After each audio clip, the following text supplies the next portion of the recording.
Vou falar aqui de um jovem forte, bruto, de pensamento curto e uma espada na mão, e praticamente só isso na vida. De um outro jovem que chega a ser irritante de tão habilidoso, carismático, estrategista genial, sereno, cortês com todo mundo. E de um mundo onde a ação humana é muito evidente, a ação demoníaca é muito evidente, mas a ação divina, a graça, parece que ficou de fora da prosa. A história do jovem Guts não se afasta muito daquela do nosso velho amigo Conan, o Arnoldão. Uma criança com nascimento indigente, uma vida miserável numa realidade tosca e violenta que fizeram dela um sujeito insuportável de arrogante, mesmo não tendo nada de seu na vida. Aí ele acaba entrando para mais um grupo de mercenários, dessa vez o Bando do Falcão, liderado pelo gracioso, enigmático, cintilante, ofuscante, radiante, fulgurante, poderoso Griffiths, que se mostra lá pro Guts uma figura quase tão insuportável quanto o próprio Guts é para todo mundo. Inclusive, se não principalmente, por causa daquela carinha de anjo dele. Só que além de tão irritantemente hábil, o idiota do Griffiths ainda tem a pachorra de confiar tanto no Guts a ponto de se colocar em risco por ele. E aí de modo então novamente bastante parecido com o nosso amigo Arnoldão, quer dizer, Conan, que passou a vida confiando somente nos próprios músculos e na espada, portando-se com ela à sua frente como quem se coloca diante de um altar, buscando talvez quem sabe enxergar o mundo através dela, como se ali estivesse uma lente através da qual alguma coisa na vida fosse fazer sentido. O enigma do aço. Sim. E por isso mesmo chega a dar gargalhadas achando que está delirando quando, já morrendo debaixo do sol, crucificado, cercado de abutres, ele vê um amigo no horizonte chegando para salvá-lo.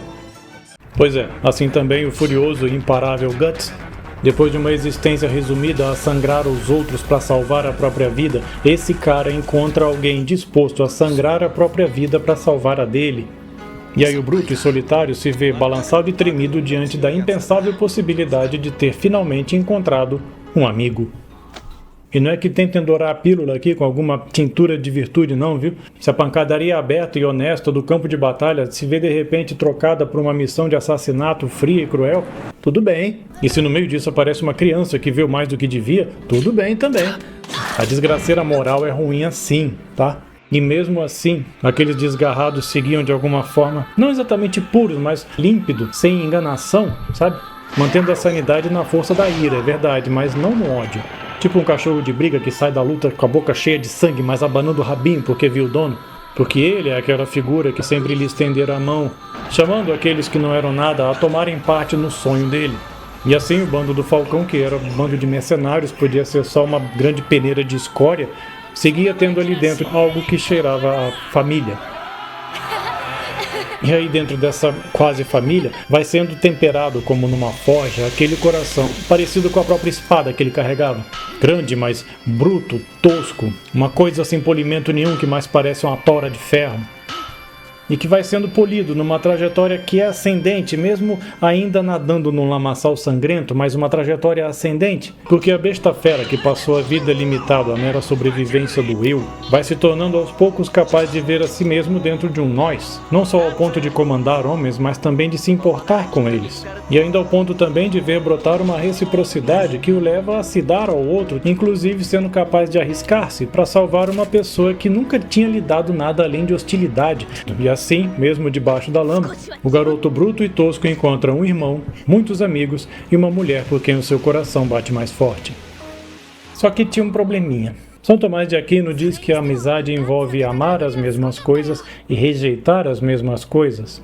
Well, o que é que o Bando do Falcão amava ou rejeitava? Todos eles, inclusive o Griffiths, amavam o sonho do Griffiths. Mas que sonho era esse? Era um sonho de virtude? Não, era um sonho bem terreno.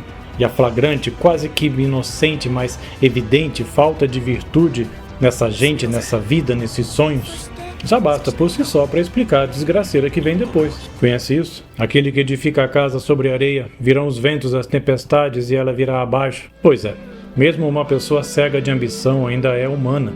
E por isso ainda sente remorso, mesmo que passe a vida tentando esconder isso debaixo do tapete, ou debaixo dos belos cabelos, ou debaixo da armadura cintilante. Em socorro dessa alma, a providência pode mandar alguém que vai ser para você como um amigo, como um irmão, que será como a mão que vem do céu até a lama onde você se meteu, para tirar a tua alma lá de dentro, ainda que através de gente muito bruta, mal lapidada, burrinha até. Afinal, é mais fácil para o céu agir através da vida de quem nunca o conheceu do que atuar na vida de quem o despreza. Só que mesmo essa amizade pode também ela ser trancafiada lá naquele canto, nas trevas, onde já estão escondidos o remorso, a humildade, a consciência, bloqueando assim a ação da graça e impedindo aquela mudança no coração que poderia acontecer se um olhar honesto fosse lançado em direção àquele sonho posto num pedestal, apesar de às vezes tão infantil. E aí, bem, assim como dinheiro, saúde, poder, inteligência, se não usados para o bem e em retribuição à graça, se tornam instrumentos de desgraça, assim também aquele amigo enviado pela providência para te retirar da desgraça pode ser também ele, se rejeitado, instrumento para você se afundar em ainda maior desgraça. Berserk mostra o contraste entre, de um lado, alguém que se destrói apesar de se sentir destinado a grandes coisas, e de outro lado, dois personagens que, embora se sentissem inferiores, ainda assim eram interiormente mais preenchidos, mais férteis, porque ela, quando de repente se viu sem ter mais a quem seguir, antes mesmo de que percebesse, já estava liderando os outros e exercendo e vivendo uma força que excedia em muito qualquer coisa da qual ela se sentisse capaz, vindo a entender inclusive a solidão do líder e a necessidade que esse líder tem de ter alguém bom ao seu lado. E ele, entendendo o seu próprio vazio diante de alguém que estava sempre mirando o cume da montanha e cuja vida era uma constante escalada, ele se afasta e vai lutar contra o seu próprio vazio, para se fazer digno do amigo. E aí duas coisinhas importantes. Se você vai embora e a tua ausência precipita um monte de acontecimentos, a culpa é tua? Não, amiguinho.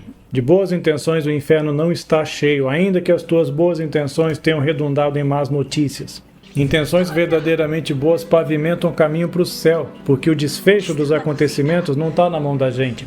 Se uma vida querida por acaso depende de que você fique para trás, mesmo que para enfrentar uma centena de espadas nuas, ou se o reconhecimento de um amigo tão querido, tão demorado de achar e tão grandioso depende de que você se afaste para enfrentar o seu próprio vazio, então a tua consciência está diante do seguinte, amiguinho: Deus não exige que você vença, Deus quer que você lute. Segunda coisa, o farrapo de gente encontrado na masmorra era a mesma pessoa que tinha sido presa um ano antes. Depois de um ano de isolamento, maus tratos, fome, humilhação, para dizer o mínimo, você acha mesmo que sabe em que você se transformaria? E se nessa hora te fosse oferecido, sei lá, poder para transformar pedra em pão ou dominar o mundo ou tantas outras tentações deliciosas, você acha que pode apostar na tua escolha? Eu não. Dizem que Deus não deixa vir sobre os nossos ombros uma tentação mais forte do que a gente pode suportar, e o coisa ruim sabe disso também. E mais ainda, não é à toa que se diz que é preciso livre consciência e livre vontade para configurar o pecado, e até isso o desenho mostra, porque a semente de inferno que o desgraçado carregava consigo abandona ele no momento mais escuro, quando ele mesmo já se percebe num estado de consciência em que parece boiar na insanidade. E a coisa ruim quer que você esteja em teu juízo para fazer uma escolha ruim, né? Então a semente do capeta volta para o cara quando ele já estava sendo salvo, quando ele já estava de novo cercado por aqueles que o amavam, e portanto estava de novo restabelecendo o mínimo de sanidade para poder ser tentado de novo pelo fracasso palpável dos seus sonhos e pela necessidade absoluta de cuidados dos outros. E aí, como objeto da tentação, ser posto para escolher quem ele mais amava, seus amigos ou seu sonho. Eu quero dizer que com tudo isso, aquele final apocalíptico e estranho, que deixa a gente com a sensação de que foi cuspido para fora do carro por uma puxada de freio de mão, né, ou por um cavalo de pau, pode ainda ser algo que baste por si mesmo, porque tudo aquilo só precisa ter acontecido na alma de uma pessoa. E por isso a coisa se aproxima de mim e de você. Porque no limiar da morte, e também, claro, diante de tantos outros momentos onde você está prestes a fazer uma decisão e diante da qual você pode perder coisas, mas principalmente no limiar da morte, o inferno ataca. E nessa hora todos os ídolos que durante a vida você botou no trono, no lugar de Deus, serão usados contra ti. E se você não desenvolveu a virtude, a chance que você teria de resistir nessa hora diminui muito. E o inimigo vai chamar a si mesmo de Deus, vai te dar explicações fajutas e você sequer vai se lembrar de que o miserável é assassino e mentiroso desde o início. E então o inimigo vai te perturbar com as culpas verdadeiras que você tem e também vai te mostrar as boas amizades, talvez as poucas amizades verdadeiras que você fez na vida, como se fossem fraqueza, para que você as descarte diante de qualquer oferta com a qual ele ganhe a tua alma. Vou ler para você, tá? Dá licença. Não estará ali apenas um só, mas muitos demônios vão rodear o moribundo para o perder. Seus pecados, como tantos outros carrascos, vão se acercar dele e lhe dizer: somos a tua obra e não te deixaremos. Quisera então o moribundo desembaraçar-se, porém o espírito está coberto de trevas e o coração endurecido. Você que conquistava reinos agora vê os outros falando de ficar com você por pena. Você que tinha os olhos de todos voltados para si, agora vê aqueles olhos se voltando uns para os outros. E você vive meio que uma alucinação que mistura o horror de ti mesmo com as lágrimas dos teus sonhos, agora tão moribundos quanto o teu corpo físico. E por isso você não tem força de humildade para aceitar a livre entrega daqueles amigos que, por te amarem, estão ali dispostos a cuidar de você. E você foge deles como quem dissesse: essa vergonha é pior do que a morte. Ou seja, você passou a vida agarrado demais no teu sonhozinho tão orgulhoso, tão precioso. E agora, debaixo de dor e de angústia, toda virtude, toda humildade, toda sabedoria de que você precisaria são como que músculos atrofiados demais para que você consiga reagir. E aí o desenho mostra bem o que é que a gente faz quando, tentando se agarrar muito à própria vida, você a perde se entregando ao maligno. Você sacrifica dentro do coração os teus amigos aos demônios, jogando tudo que pudesse haver de bom e de belo na tua vida às garras e aos dentes dos piores monstros nas profundezas do teu ego. Enquanto isso, a tua vaidade, ou a tua ambição, ou o teu orgulho, ou o teu desespero eclipsam o sol que quer brilhar na tua alma. Parece familiar? Quem quiser salvar a sua vida irá perdê-la. Pois é. Não te deixes levar pelas paixões e refreia os teus desejos. Eclesiástico. Se cedes à paixão, ela fará de ti objeto de alegria para os teus inimigos. E ainda, Eclesiastes. Lembra-te do teu Criador nos dias da mocidade, antes que se escureçam o sol e a luz. Que assim você treine o teu espírito e a tua vontade para que nem o choro, nem a perda, nem a desintegração te afastem da certeza de ser amado por Deus e nele procurar os teus amigos. Porque a qualquer momento, amiguinho, o mundo gira, o mundo pira, e numa pira incandescente de choro e ranger de dentes, o mundo se desfaz e também a tua mente. E aí a alma vai ser pesada numa balança inclemente que separa bravos e justos de parvos e impenitentes. Então, se você ainda está aí e consegue ver sentido em procurar coisas assim num final de desenho doido e apocalíptico como aquele, cogite inscrever-se no canal. Eu sou Marco Aurélio Roque e não estou aqui preocupado com animes que não terminam ou com mangás que duram 30 anos. Eu estou aqui tentando partilhar um olhar que procure nessas coisas que consumimos, tantas vezes tão cativantes e que deixam a gente até com tanta saudade de um personagem, e ver o que é que nelas nos ajudam a olhar para dentro da gente e se perguntar: será que eu sou alguém que subiria quase que adentados uma coluna de carne demoníaca para salvar um amigo das garras de uma abominação? Será que a minha carne que eu não cortei para salvar a minha vida, eu cortaria para salvar outra pessoa? Espero que sim.